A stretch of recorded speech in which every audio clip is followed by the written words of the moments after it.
Now the question may arise, why is it that our brains can't just handle two things at the same time, going along in parallel? You may know that the brain contains billions and billions of neurons. Okay, why can't we just put 1 billion to this task and 1 billion to that task and have many left over?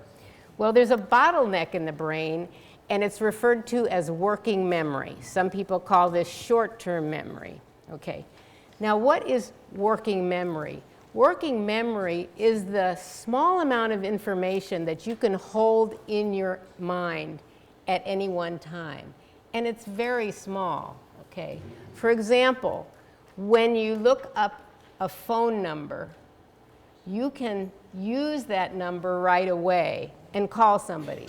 Or you better write them down, or you better do something to memorize them. Otherwise, they're going to be gone in a flash. Okay.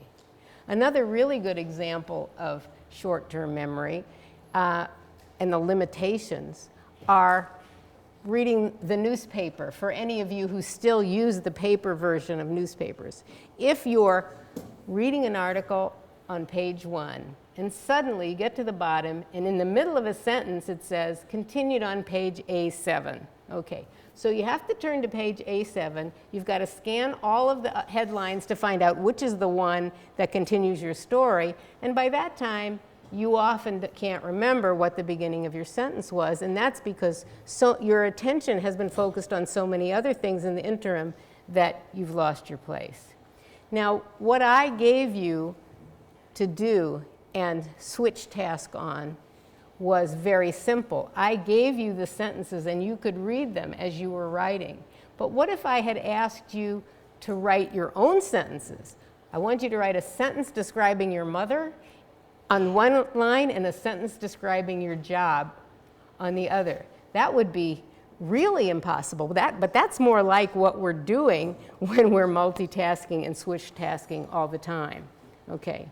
Now, what I think of multitasking is sort of thought juggling.